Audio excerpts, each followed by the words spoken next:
ટપાલ આવી છે, એનો વળતો જવાબ એ પાછો મૂંઝ્યો જ આપે, બાપાને ન આવડતો.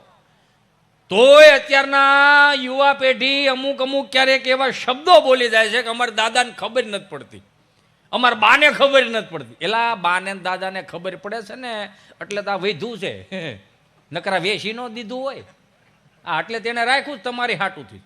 હવે એને ન ખબર પડતી હોય તો આપણે ક્યાંક ભણવા ગયા, લખવા ગયા, શીખવા ગયા, કોકનું કોપી મારીને લાવ્યા.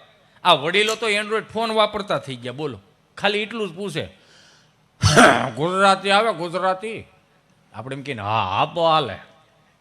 એ ખાટલો ઢવડીને તમને કહો આમ લીમડા હેઠે વિયા જાય, પછી જે હાથકને 7 વાગ્યે તમને કહો વાળું પાણી કરીને ખાટલો ઢવડીને ફળિયામાં જાય, પછી દીકરા દીકરી ગમે ત્યાં હોય નથી દાદા ફોન કરતા, વિડીયો કોલ સીધો કરે. હવે તો છોકરાઓના હાથમાં જ ફોન, સીધો જ આમ વિડીયો કોલ ઉપાડે, છોકરા વિડીયો કોલ કરે. દાદા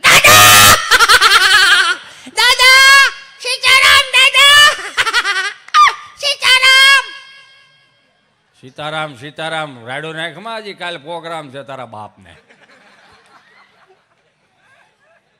હું કરો? હું રમું છું દાદા. દીદી શું કરે? દીદી રમે છે. તારા પપ્પા આવ્યો? નહીં, હજી નથી આવ્યા. એ 8:30 વાગ્યા પછી ક્યાં જાય છે જ નથી ખબર પડતી. એ અહીંયા કોઈ દી નથી આવ્યો. તારા મમ્મી શું કરે? શું બનાવે? રસોઈ બનાવે છે. શું બનાવે છે રસોઈમાં? શાન ભાખરી. શાન ભાખરી જ ખાય, ત્રીજી પેઢી કહ વગરની થવાની છે. કઈક દૂધ ને રોટલો ખાઓ. તમે શું ખાધું દાદા? મેં બાજરાનો રોટલો, દૂધ ને ખીચડી. મારી બા શું કરે છે? તારી બા બેઠી. જય શ્રી કૃષ્ણ કરજો.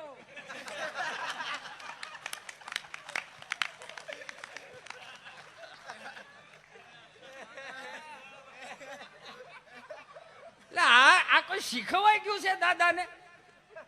તોય પાછા આપણે એમ કે દાદાને ખબર નથી પડતી, બાને ખબર નથી. એટલે એને બહુ ખબર પડે, એને ખબર પડે એટલે આપણને નથી પડતી. આ વડીલો પાસે ખરેખર કોઠા હોય. ક્યારેક એની પાસે બેહો તો ખબર પડે, ક્યારેક એને માણો તો ખબર પડે. નકરું સલમાન ખાન ને શાહરુખ ખાન જ કરશો. આપણી પેઢીઓની ઉપાધિ હું જ ખબર છે વડીલો.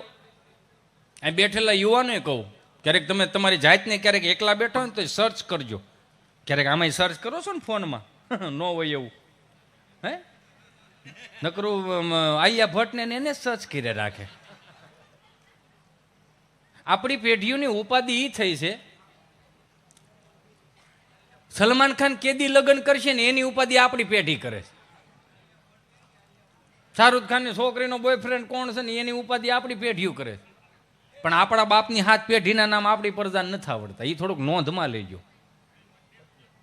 સીધી વાત. ત્રણ ગામના તરભેટે કોઈ હુરાપુરા કઈ બીડી પી નથી મીરાઓ, એને કઈક સારા કામ કર્યા છે.